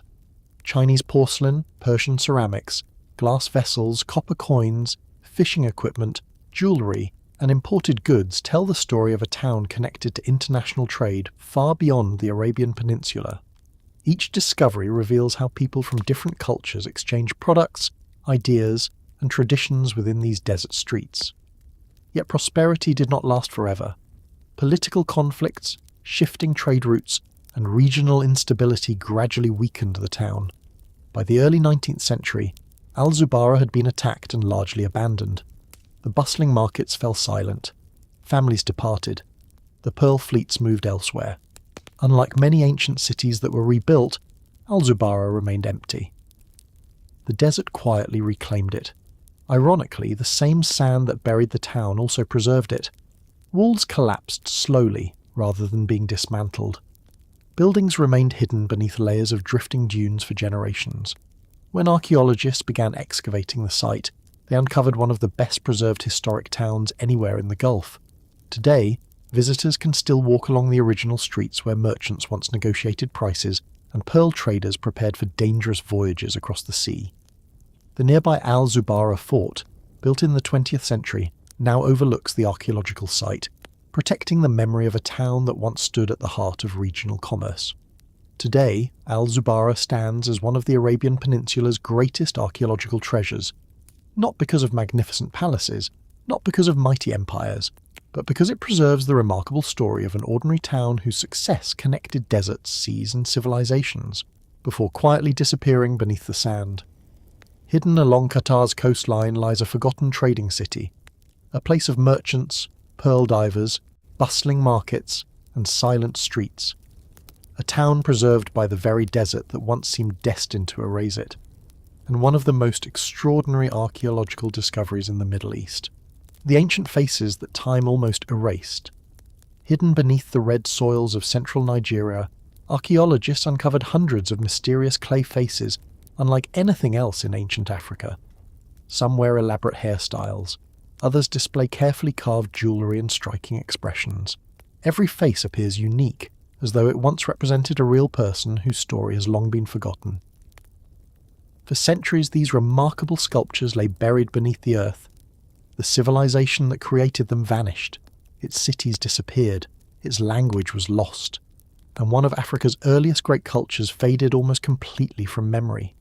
This extraordinary archaeological landscape is known as the Nok terracotta sites, and it preserves one of the oldest artistic traditions ever discovered south of the Sahara.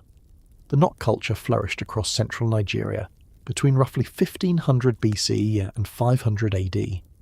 Long before the rise of many of West Africa's famous kingdoms, these communities were already producing sophisticated works of art, farming the fertile countryside, and developing remarkable skills in iron technology. Yet almost everything we know about them has been revealed only through archaeology. The first Nok sculptures came to light by accident during tin mining in the early 20th century. Workers uncovered beautifully crafted terracotta heads buried beneath layers of soil. At first, few realized how important the discoveries were, but as more sculptures emerged from the ground, archaeologists recognized they belonged to a previously unknown civilization, stretching across hundreds of kilometers. Today, hundreds of terracotta figures have been recovered. Some are nearly life-sized. Others depict seated individuals, musicians, warriors, or animals. Many feature triangular eyes, carefully shaped noses, detailed hairstyles, and elaborate necklaces carved with astonishing precision. Each sculpture demonstrates extraordinary artistic skill. Even after more than 2,000 years, their expressions still seem remarkably lifelike. One of the greatest mysteries surrounding the Nok people is the purpose of these sculptures. Some archaeologists believe they honoured important ancestors. Others suggest they marked graves or played a role in religious ceremonies. A few may even have represented community leaders. Without written records, their true meaning remains unknown. The faces continue to guard the identity of the people who created them. Excavations have uncovered much more than sculpture. Researchers have found stone tools, pottery, grinding stones, furnaces, and evidence of some of the earliest irons smelting in sub-Saharan Africa. The Nok people were not only gifted artists, they were skilled farmers, metalworkers, and craftsmen who helped shape the technological history of West Africa. Their mastery of iron transformed daily life. Iron tools allowed forests to be cleared more efficiently. Agriculture expanded. Communities grew larger. Trade became increasingly important. The emergence of iron technology at Nok marked one of the great turning points in African prehistory. Yet despite these remarkable achievements, the civilization eventually disappeared. Around 500 AD, Nok settlements were abandoned. The reasons remain uncertain. Changing climates, soil exhaustion, shifting trade routes, or population movements may all have contributed. Whatever happened, the people themselves faded into history while their remarkable artworks remained hidden beneath the earth. The tropical landscape quietly protected many of the sculptures for centuries. Buried beneath layers of red clay, they escaped weathering that would have destroyed more fragile materials. Modern archaeological excavations continue uncovering new settlements and revealing fresh details about this forgotten civilization. Unfortunately, many Nok sculptures have also been damaged by illegal looting. Because of their beauty and rarity, countless artifacts have been removed from archaeological sites before researchers could properly study them. Even so, careful excavations continue adding new pieces to the story of one of Africa's earliest complex societies. Today, the Nok terracotta sites stand among Africa's greatest archaeological treasures, not because of giant monuments, not because of famous emperors, but because they preserve the faces of a civilization that disappeared more than 15 centuries ago, leaving behind only silent works of art shaped from earth and fire. Hidden beneath Nigeria's red soil lies a forgotten world, a place of master sculptors, early iron workers, and mysterious clay faces whose identities have vanished with time. And one of the most extraordinary archaeological discoveries ever made on the African continent, Japan's Chamber of Giants. On a quiet hillside in central Japan rests a monument that looks as though it was built for giants. Its roof is formed by enormous stone slabs weighing more than 70 tons. Its burial chamber is large enough for visitors to walk inside. And despite standing for nearly 14 centuries, the massive stones have never shifted from their place. There are no towering walls surrounding it, no great fortress, only an immense chamber of stone that has survived earthquakes, storms, and the passing of countless generations. This remarkable monument is known as the Ishibutai Kofun, and it remains one of Japan's greatest archaeological mysteries. The Ishibutai Kofun stands in the ancient village of Asuka, south of modern Nara. Today, the surrounding landscape is peaceful. Rice fields stretch across gentle valleys while wooded hills frame the horizon. Yet during the 6th and 7th centuries, Asuka was the political heart of Japan. It was here that powerful clans competed for influence, new religions arrived from the Asian mainland, and the foundations of the Japanese state slowly began to take shape. The monument belongs to a tradition known as the Kofun period, an era named after the enormous burial mounds constructed for powerful rulers and nobles. Across Japan, thousands of these tombs were built. Many were shaped like keyholes when viewed from above. Others took circular or square forms. Most remained sealed beneath large earthen mounds. The Ishibutai Kofun, however, is different. Over the centuries, the earth covering the tomb gradually disappeared, leaving its gigantic stone chamber completely exposed. The result is one of the most spectacular prehistoric structures in Japan. The chamber was built from more than 30 enormous granite blocks. The largest weighs an estimated 75 tons. Together, the stones form a vaulted burial chamber measuring nearly 8 meters long. Even with modern machinery, positioning stones of this size would require extraordinary planning. How ancient builders achieved this over 1400 years ago continues to impress engineers and archaeologists alike. Most researchers believe the tomb belonged to Soga no Umako, one of the most influential political leaders in early Japanese history. The powerful Soga clan played a decisive role in introducing Buddhism to Japan and helping shape the country's early government. Although no inscription confirms the identity of the person buried here, historical records strongly suggest the monument served as his final resting place. One of the greatest mysteries surrounding Ishibutai is the organization required to build it. Thousands of workers may have participated in transporting the granite from nearby hills. Without cranes or steel tools, they carefully moved each stone into position using ropes, wooden sledges, rollers, and carefully constructed earthen ramps. Every block had to fit perfectly with the others to create a stable chamber capable of supporting the enormous weight above.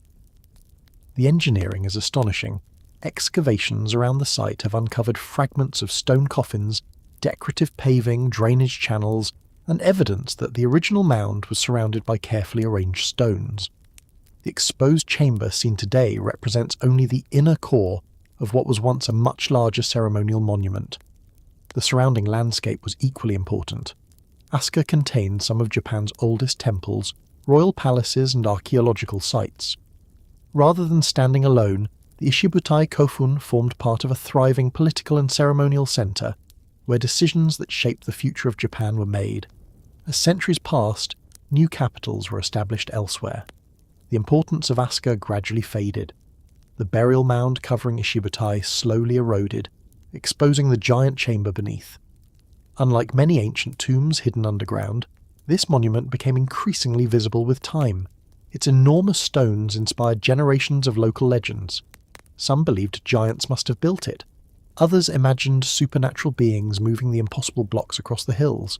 Although archaeology offers more practical explanations, the monument still inspires the same sense of wonder today.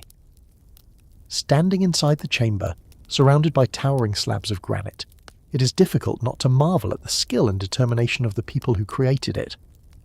Today, the Ishibutai Kofun stands as one of Japan's greatest archaeological treasures, not because it contains glittering riches, not because it belonged to a famous emperor, but because it preserves one of the finest examples of early Japanese engineering and the remarkable ambition of a civilization that transformed enormous stones into an enduring monument. Hidden among the quiet hills of Asuka lies a chamber built for eternity, a place where politics, belief, and engineering came together beneath giant stones that have watched over Japan for nearly 14 centuries, and one of the most extraordinary archaeological monuments in East Asia. Scotland's Tower, built without mortar. On a lonely island off the coast of Scotland stands a stone tower that seems almost impossible. It rises more than 13 metres into the sky. Its walls are built entirely from carefully stacked stones. There is no mortar holding them together, no cement, no hidden metal supports. Yet after more than 2,000 years of Atlantic storms, powerful winds and harsh winters, the tower still stands almost exactly as its builders left it. This extraordinary monument is known as the Broch of Mousa, and it is the best preserved Iron Age tower anywhere in the world. The Broch of Mousa stands on the small island of Mousa in Scotland's Shetland Islands. Today, the island is quiet and largely uninhabited. Rolling grasslands stretch toward rocky shores where seals rest along the coastline, while seabirds circle overhead. In this peaceful landscape, the towering stone structure dominates the horizon, appearing almost untouched by time. Archaeologists believe the Broch was built sometime between 400 and 200 BC during Scotland's Iron Age. Its builders left behind no written records, no names, no descriptions of how the tower was constructed. Everything we know comes from the remarkable monument itself. The tower measures over 13 metres high, making it the tallest surviving broch in Scotland. Its circular walls are nearly 5 metres thick at the base. Inside those massive walls lies one of the structure's greatest engineering achievements. Hidden passageways, staircases, and small chambers wind upward between the layers of stone, allowing people to move through the building without weakening its strength. The entire structure was created using dry stone masonry. Each stone was carefully selected and placed so precisely that gravity alone has held the walls together for more than 2 millennia. No mortar binds the stones. Instead, every block supports the next through remarkable craftsmanship and balance. Even modern engineers admire the precision of its construction. The exact purpose of brochs remains one of Scotland's greatest archaeological mysteries. Some researchers believe they served as fortified homes for powerful families. Others argue they functioned as symbols of wealth and authority, rather than purely defensive structures. Their impressive height would certainly have made them visible for many kilometres across the surrounding landscape. Excavations at Mousa have uncovered pottery, animal bones, hearths, and everyday household objects. These discoveries suggest that people once lived inside the tower year-round.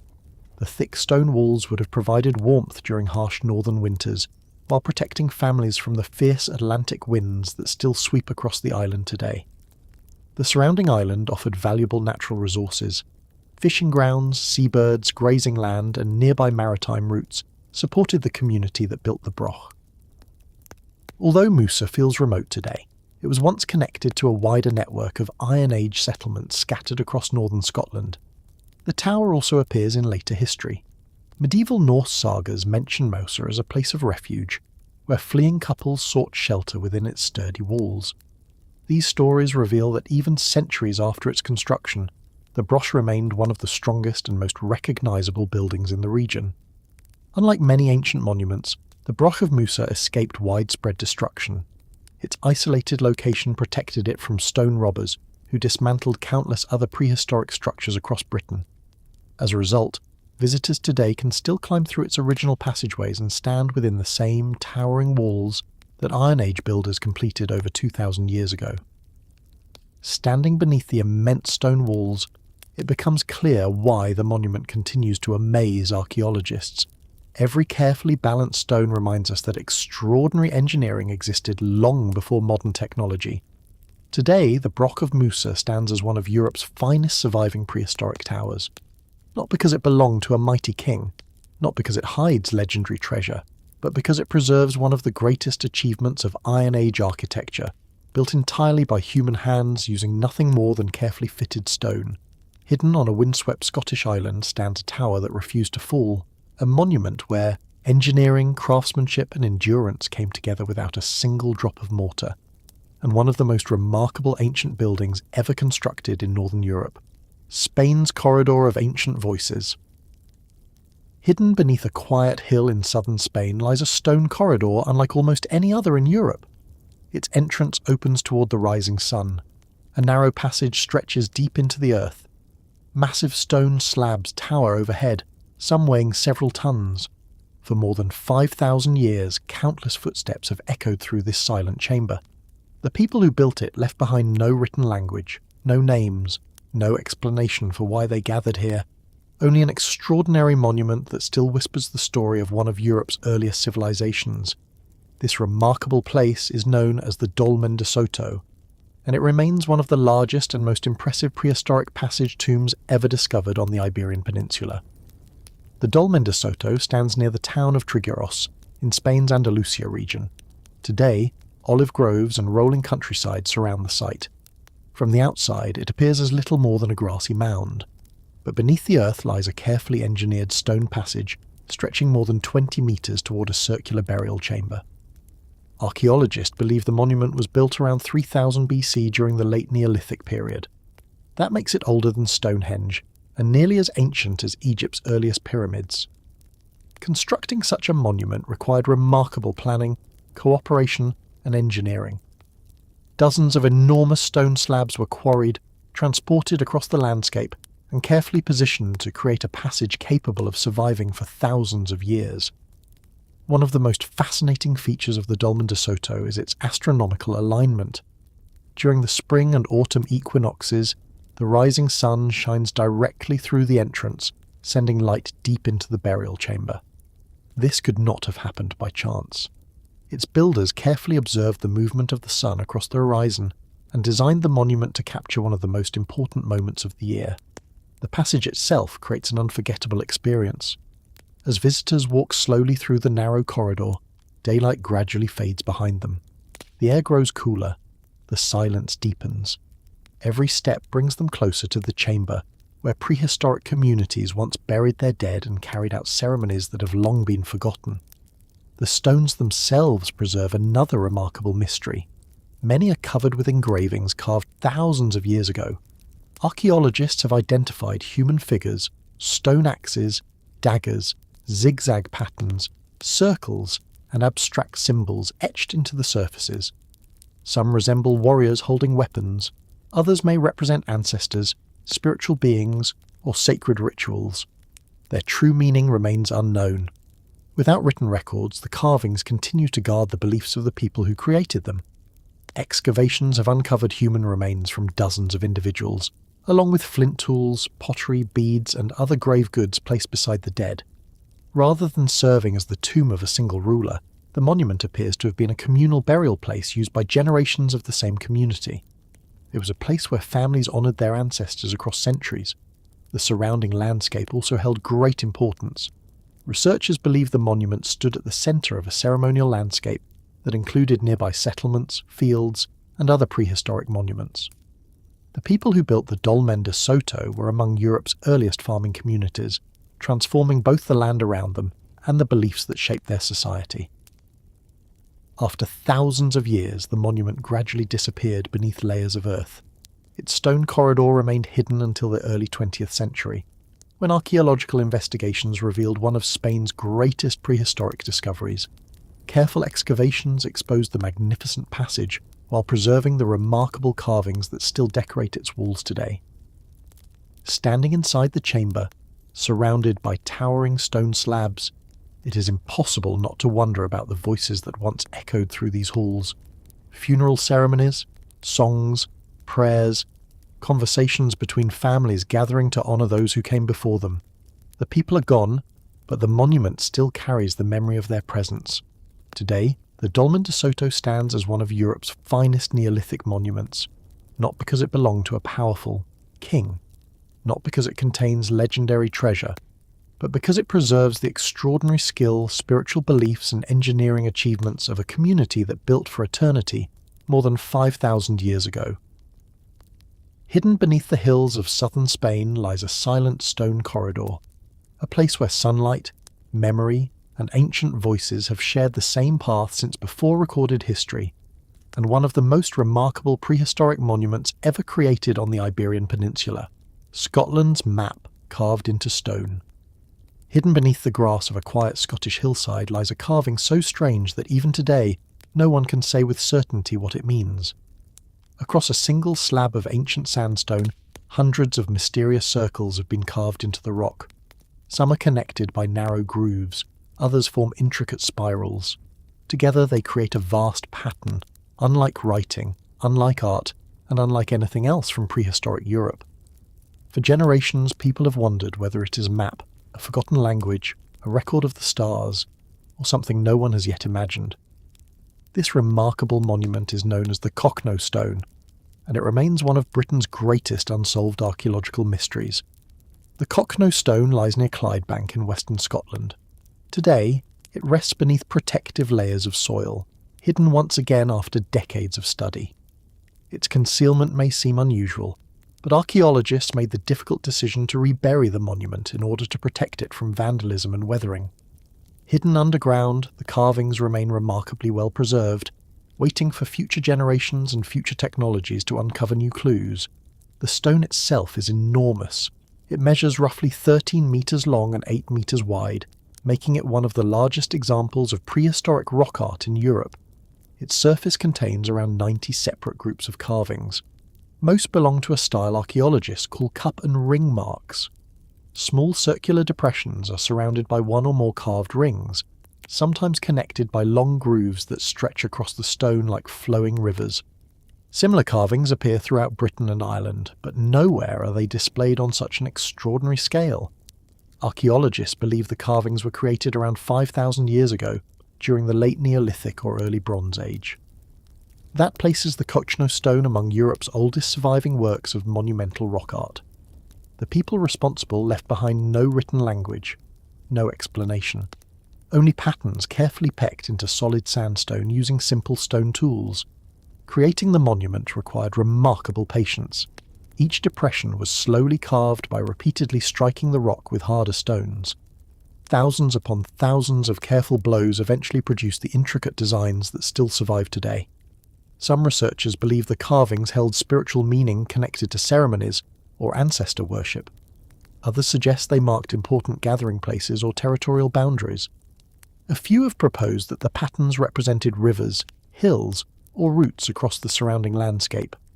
One of the most intriguing ideas is that the stone may have served as a symbolic map. The interconnected rings and grooves resemble pathways leading from one point to another. Some archaeologists believe the carvings reflected how prehistoric communities understood the land around them, blending geography with religious belief in ways that are now impossible to fully reconstruct. More speculative theories have suggested that the carvings represent star constellations, astronomical observations, or even messages from unknown civilizations. Although these ideas remain popular in books and documentaries, archaeologists have found no convincing evidence to support them. The true meaning of the stone continues to resist every attempt at explanation. The Carnac Stone has experienced an unusual modern history. After its rediscovery in the 19th century, researchers carefully documented the carvings, but increasing numbers of visitors also brought damage. Graffiti, paint, and accidental erosion threatened to destroy details that had survived for thousands of years. In the 1960s, archaeologists made the difficult decision to rebury the monument beneath layers of earth to preserve it. Decades later, modern archaeological teams briefly uncovered the stone again using advanced digital mapping techniques. High-resolution photography, laser scanning, and three-dimensional recording captured every carved groove in remarkable detail before the monument was carefully protected once more. These modern technologies now allow researchers to study the stone without exposing it permanently to the elements. Standing beside the Carnac stone during those rare excavations is an unforgettable experience. The carvings seem to spread endlessly across the rock surface. Some overlap one another, others appear to form deliberate patterns. The longer they are studied, the more mysterious they become. Every circle invites another question. Every groove hints at an idea that vanished thousands of years ago. Today, the Carnac stone stands among Britain's greatest prehistoric treasures. Not because it reveals clear answers, not because it preserves the name of a forgotten ruler, but because it reminds us that some of humanity's oldest messages can survive for millennia while their meanings quietly disappear. Hidden beneath the Scottish countryside lies a vast stone canvas, a place where ancient hands carved symbols that continue to puzzle the modern world, and one of Europe's most fascinating archaeological mysteries, still waiting for someone to finally understand what its makers were trying to say. The ancient hilltop city above two rivers. High above the point where two great rivers meet, an entire stone city still watches the landscape just as it did more than 2,000 years ago. Its circular houses cling to the hillside. Its powerful defensive walls follow the mountain's edge, and from its highest point the people who lived here could see ships approaching from the Atlantic Ocean, while rivers carried traders deep into the heart of the Iberian Peninsula. For centuries, this hilltop settlement thrived. Then the world around it changed. Empires rose, Rome arrived, and one of northwestern Europe's most remarkable ancient cities slowly faded into history. This extraordinary place is known as Castro de Santa Tegra, and it remains one of the finest preserved Iron Age settlements in Spain. The settlement stands on Mount Santa Tegra in Galicia, overlooking the meeting of the Minho River and the Atlantic Ocean, along the border between modern Spain and Portugal. Even today, the view is breathtaking. Rolling green hills stretch inland while waves crash against the rocky coastline far below. Few locations offered such complete control over both land and sea. It is easy to understand why ancient builders chose this mountain. Archaeologists believe the settlement was first established around the 1st century BC by the people of the Castro culture, an Iron Age civilization that flourished across northwestern Iberia long before Roman rule reached the region. These communities were skilled farmers, fishermen, traders, and metalworkers who built hundreds of fortified hilltop villages across Galicia and northern Portugal. Santa Tegra became one of their greatest settlements. More than 100 stone houses have been uncovered here, many with the distinctive circular design that defines the Castro culture. Unlike the rectangular homes common elsewhere in Europe, these carefully constructed dwellings featured thick granite walls and roofs made from wood and thatch. Families lived close together along narrow stone streets that climbed the hillside between clusters of homes. The settlement was protected by massive defensive walls built from carefully stacked stone. From these fortifications, guards could monitor the surrounding valleys, the river below, and the nearby coastline. Anyone approaching by land or sea would have been seen long before reaching the gates. Its position made Santa Tegra not only a safe home, but also an important centre of trade. The nearby rivers connected inland communities with the Atlantic, allowing goods to travel between distant regions. Excavations have uncovered imported Roman pottery, glass objects, jewellery, coins and metal tools, showing that even before complete Roman control, the people here maintained connections with wider trading networks. One of the most fascinating discoveries is how the settlement changed after the arrival of Rome. Rather than abandoning the hilltop city, many residents adapted to the New World. Roman goods appeared alongside traditional Castro architecture. New technologies and customs slowly blended with older ways of life, creating a community where two cultures existed side by side. The people of Santa Tegra did not disappear overnight. Instead, they gradually became part of the expanding Roman world. The surrounding landscape also provided everything the settlement needed. The fertile valleys supported farming, the rivers supplied fish and fresh water, the Atlantic offered access to rich fishing grounds and maritime trade. The mountain itself provided natural protection, making it one of the strongest defensive positions in the region. As centuries passed, however, political centres shifted elsewhere. Trade routes changed. The hilltop settlement was eventually abandoned, and nature slowly reclaimed the stone houses. Grass covered the streets. Trees grew between the walls. For generations, the city remained silent above the meeting of the rivers. Modern archaeology has revealed just how extraordinary the site truly is. Careful excavations have uncovered homes, workshops, storage buildings, defensive walls, and everyday objects that provide one of the clearest pictures of Iron Age life in northwestern Spain. Walking through the settlement today feels less like visiting ruins and more like stepping into an ancient neighbourhood whose residents have only recently departed. Every circular doorway and narrow stone lane tells part of their story. Today, Castro de Santa Tegra stands as one of Spain's greatest archaeological treasures, not because it belonged to mighty emperors, not because it hides legendary riches, but because it preserves the everyday lives of an Iron Age community that stood at the crossroads of the Atlantic world and the expanding Roman Empire. High above two rivers lies a forgotten city of stone, a place where ancient traditions, trade and survival shaped generations of people whose names have long been lost. And one of Europe's most remarkable hilltop settlements, still watching over the landscape after more than 2,000 years. Morocco's forgotten Atlantic kingdom. Long before Morocco's great imperial cities rose from the desert, before caravans crossed the Sahara carrying gold and salt, and centuries before Rome ruled the western Mediterranean, a wealthy city stood where the Lucum River met the Atlantic Ocean. Merchant ships arrived from distant shores, temples overlooked busy harbours, factories produced one of the ancient world's most valuable exports. Then, slowly, the harbour emptied. Trade shifted elsewhere. The once thriving city fell silent, leaving its streets to crumble beneath grass and earth for nearly 2,000 years. This remarkable place is known as Lixus, and it remains one of the oldest and most important archaeological sites in North Africa. Lixus stands on a hill overlooking the Lucos River, near the modern city of Larache, on Morocco's Atlantic coast. From its elevated position, the settlement commanded both the river and the sea, making it an ideal location for trade. Even today, the surrounding landscape reveals why ancient settlers chose this place. The river provided fresh water and access to inland communities, while the Atlantic opened routes to distant civilizations across the Mediterranean. Archaeologists believe the first settlement was established by Phoenician traders around the 8th century BC. The Phoenicians, renowned sailors and merchants from the eastern Mediterranean, founded trading colonies across North Africa and southern Europe. Lixus became one of their westernmost outposts, linking Africa with markets hundreds of kilometres away. As centuries passed, the city grew into a prosperous commercial centre. After the Phoenicians came the Carthaginians, who expanded trade throughout the region. Eventually Rome absorbed the city into its growing empire. Under Roman rule, Lixus reached its greatest prosperity.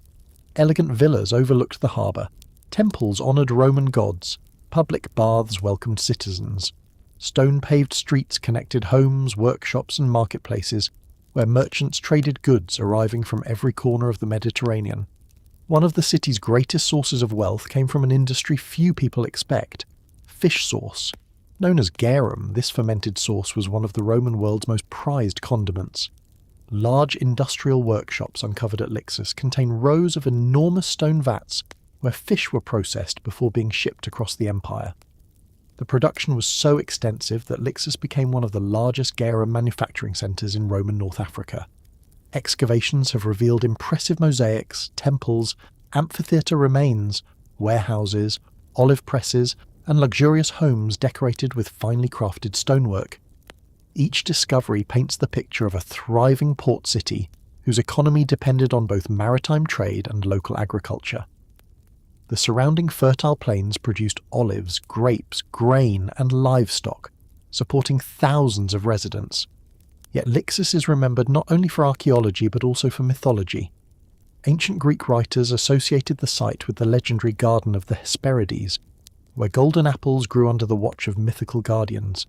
Some even believed the nearby region was connected to the labours of Hercules.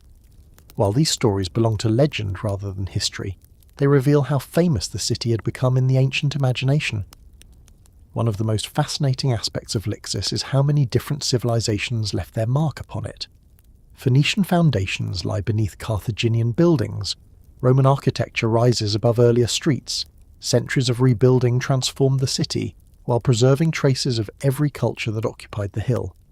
Few archaeological sites display such a continuous sequence of Mediterranean history.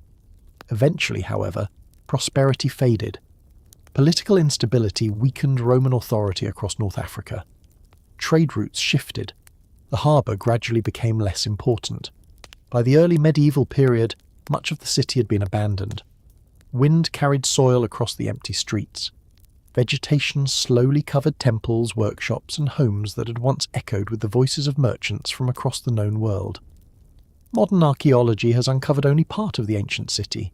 Each excavation continues revealing new buildings, inscriptions, pottery, and everyday objects that deepen our understanding of Morocco's earliest urban history. Much of Lixus still lies buried beneath the earth, waiting to reveal more of its remarkable past. Today, Lixus stands as one of North Africa's greatest archaeological treasures, not because of mighty pyramids, not because of famous emperors, but because it preserves the story of a forgotten Atlantic kingdom where Phoenician sailors, Carthaginian merchants, Roman citizens, and local communities built one of the Mediterranean's oldest and most prosperous cities. High above Morocco's Atlantic coast lies a forgotten kingdom of stone, a place where ships once connected continents, legends mingled with history, and civilizations flourished beside the sea, and one of the most extraordinary archaeological sites ever discovered in North Africa, the ruins before Babylon's rise. Long before Babylon became the greatest city in Mesopotamia, before its towering ziggurats dominated the plains, and centuries before kings carved their victories into stone. Another city ruled the fertile lands between the Tigris and Euphrates. Its temples welcomed pilgrims, its palaces housed powerful rulers, its workshops produced goods that travelled across ancient Mesopotamia.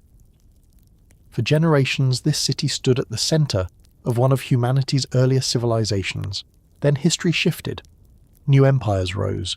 Babylon claimed the spotlight, and the once great capital slowly disappeared beneath the dust of Iraq's endless plain. This forgotten city is known as Kish, and its ruins preserve the story of one of the world's very first kingdoms. The archaeological site of Kish lies about 80 kilometres south of modern Baghdad. Today, the landscape appears quiet and almost empty. Low mounds stretch across the plain, hiding the remains of temples, homes, workshops, defensive walls, and royal buildings beneath thousands of years of accumulated earth. To the untrained eye, they seem like ordinary hills, but beneath them lies one of the oldest urban centres ever created. Archaeologists believe Kish was already flourishing by the early dynastic period, more than 5,000 years ago. According to the ancient Sumerian king list, after the Great Flood, kingship descended from heaven and was first established at Kish. Whether this account reflects history or mythology remains uncertain, but it reveals the extraordinary prestige the city held in Mesopotamian tradition. For centuries, claiming the title King of Kish became a symbol of supreme authority, even for rulers who governed from entirely different cities. The title represented far more than control over one settlement. It was a declaration of dominance over all of southern Mesopotamia. Excavations have revealed impressive temples dedicated to Mesopotamian deities, administrative buildings, residential neighbourhoods, pottery workshops, and vast cemeteries. Thousands of clay tablets, cylinder seals, tools, and everyday objects have emerged from the soil, allowing archaeologists to reconstruct daily life in remarkable detail. One of Kish's greatest strengths was its location. The city stood near important waterways that linked numerous Sumerian settlements. Merchants carried grain, textiles, copper, timber, and precious stones between distant cities, making Kish an important commercial centre long before international trade became common. The surrounding farmland was equally valuable. Seasonal flooding enriched the soil, allowing farmers to harvest barley, wheat, dates, and other crops that supported a growing population. Like many Mesopotamian cities, Kish depended on carefully engineered irrigation canals. Maintaining these waterways required cooperation, planning, and centralized authority. The city's rulers did not simply govern people, they managed the landscape itself. One of the most remarkable discoveries at Kish is evidence of some of humanity's earliest organized government. Administrative tablets record supplies, labor, taxation, and agricultural production. These simple clay documents reveal the emergence of writing as a practical tool for managing increasingly complex societies. Long before literature appeared, writing helped cities like Kish function efficiently. Archaeologists have also uncovered royal burials containing beautifully crafted jewellery, bronze weapons, carved stone vessels, and ceremonial objects. These discoveries reveal clear social differences between ordinary citizens and the elite who governed the city. Even thousands of years ago, wealth and political power were already concentrated among a privileged few. Yet Kish rarely appears in modern discussions of ancient history. The rise of Babylon gradually overshadowed the older Sumerian cities. As new kingdoms emerged, political power shifted northward. Although Kish continued to exist for centuries, it no longer dominated Mesopotamia as it once had. Eventually, changing river courses, economic decline, and shifting trade routes contributed to the city's gradual abandonment. Wind-blown dust slowly buried its streets. Mud brick walls collapsed into the earth from which they had been made. Generation after generation passed without knowing that an entire kingdom rested beneath the plain. Modern archaeological excavations began in the early 20th century, revealing only part of the ancient city.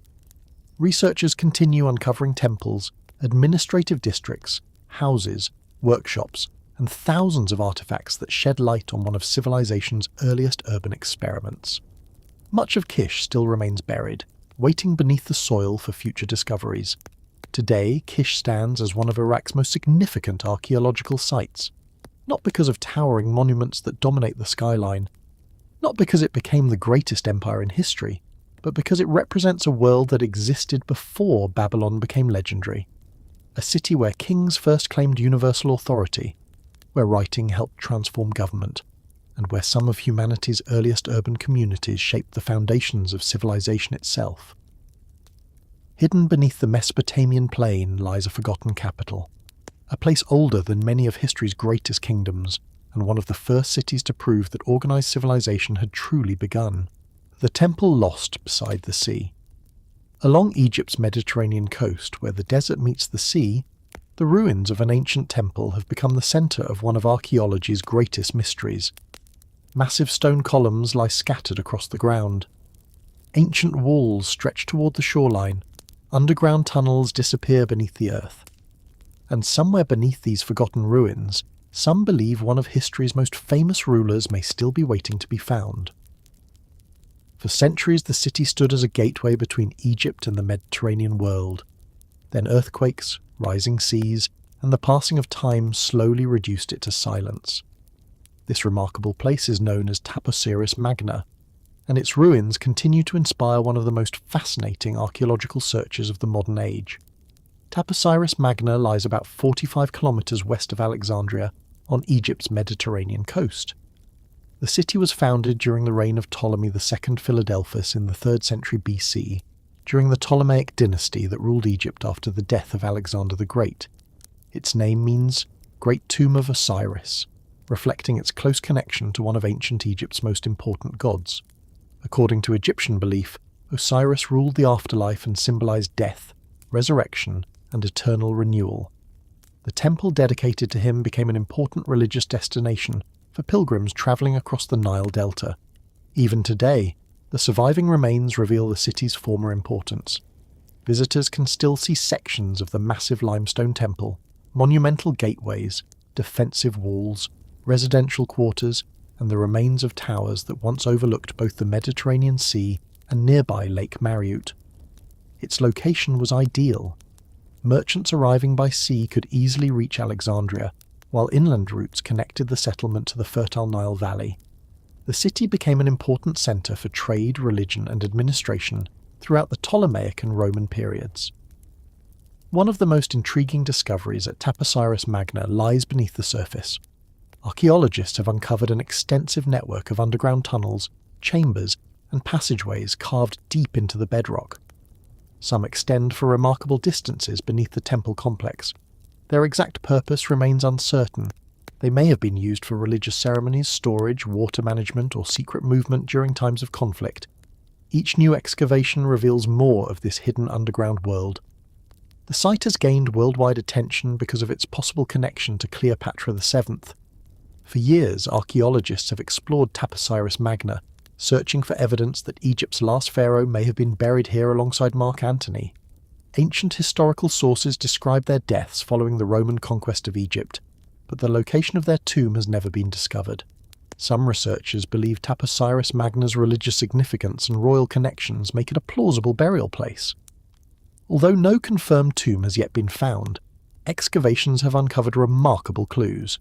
Statues believed to represent Cleopatra, coins bearing her image, royal inscriptions, jewellery, ceremonial objects, and beautifully preserved mummies have all emerged from the site. These discoveries confirm that the city played an important role during the final years of the Ptolemaic kingdom, even if the queen herself has not yet been found. The Roman conquest did not immediately end life at Taposiris Magna. The city continued to prosper for centuries under Roman rule.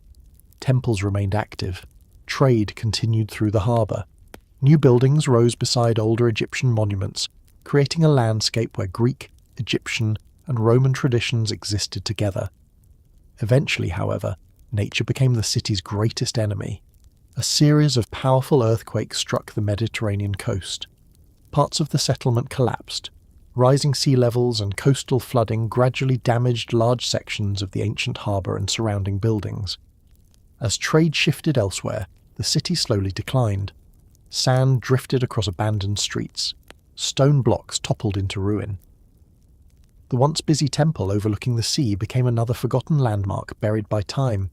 Modern archaeology continues revealing extraordinary discoveries almost every excavation season.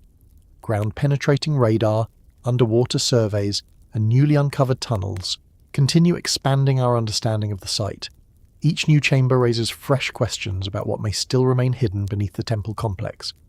Many archaeologists believe that only a small portion of Taposiris Magna has been explored. Today, the ruins stand as one of Egypt's most captivating archaeological sites. Not because every mystery has been solved, not because Cleopatra's tomb has already been found, but because the city reminds us that some of history's greatest secrets may still lie hidden beneath ancient stone. Beside the Mediterranean Sea rests a forgotten temple where Egyptian gods, Greek rulers, and Roman emperors all left their mark. A place where every excavation uncovers another piece of the past, and where one of archaeology's greatest discoveries may still be waiting beneath the sands, the silent chambers beneath the fields. Across the quiet farmlands of southern Spain, beneath fields where crops have grown for generations, lies one of Europe's greatest prehistoric landscapes. From the surface, almost nothing gives it away. No towering pyramids, no massive stone walls, no ancient city rising above the horizon. Instead, the greatest discoveries lie hidden underground. Enormous stone chambers, long ceremonial corridors, burial monuments built thousands of years before the Roman Empire, before the Greeks reached Spain, and even before Stonehenge was complete. For thousands of years, these silent monuments remained buried beneath the earth. Only recently have archaeologists begun to understand just how extraordinary this forgotten landscape truly is. These remarkable monuments are the Valencina Dolmens, near the town of Coria del Rio, one of the largest prehistoric ceremonial complexes ever discovered in Western Europe. The archaeological site lies just west of modern Seville, where a vast Copper Age settlement once covered hundreds of hectares. Around 5,000 years ago, this was not an isolated farming village, but one of prehistoric Europe's largest communities. Thousands of people lived, traded, worshipped, and buried their dead here, long before written history reached the Iberian Peninsula. Scattered across the landscape are several enormous megalithic monuments, including the famous La Pastora, Matarubila, and Ontiveros dolmens. Each was built using massive stone slabs transported across considerable distances without the aid of metal machinery or wheeled vehicles. The effort required to construct these chambers suggests a highly organised society, capable of coordinating hundreds of workers over many years. Unlike simple graves, these monuments were carefully planned. Long stone corridors lead deep underground before opening into circular burial chambers. Some passages extend for more than 40 metres, making them among the longest megalithic corridors in Europe. The builders paid close attention to orientation, carefully aligning entrances toward particular points on the horizon where sunlight entered during specific times of the year. These alignments may have carried religious or astronomical significance, linking the monuments to seasonal cycles that governed prehistoric life. Excavations have uncovered an astonishing collection of artifacts inside and around the chambers. Beautifully crafted ivory objects imported from Africa, amber brought from distant regions, crystal dagger blades, gold ornaments, finely carved stone tools, copper weapons, exotic materials from hundreds of kilometers away. These discoveries reveal that Valencina was not an isolated settlement, but part of an extensive trade network connecting communities across prehistoric Europe and North Africa. One of the site's greatest mysteries concerns the people buried within these chambers. Some tombs contain only a handful of individuals accompanied by extraordinary wealth. Others hold the remains of many people placed over generations. Archaeologists continue debating whether these monuments served as royal tombs, ceremonial shrines, sacred gathering places, or perhaps fulfilled several purposes over centuries of use. Recent scientific studies have added another remarkable discovery. Analysis of human remains suggests that some individuals buried here may have belonged to powerful families or religious elites whose influence extended across the entire region. The sheer scale of the monuments and the richness of their grave goods indicate that complex social hierarchies existed in Iberia far earlier than once believed. Yet despite its importance, Valencina slowly declined. The reasons remain uncertain. Climate may have changed, trade networks may have shifted, political or social structures could have collapsed.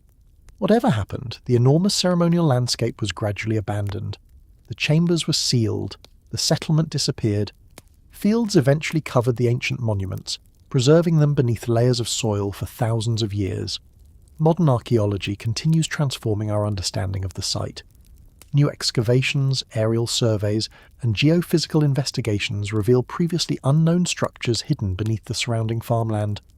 Researchers now believe that many monuments remain undiscovered, making Valencina one of Europe's richest prehistoric archaeological landscapes. Each excavation uncovers another piece of a civilization that flourished long before classical history began.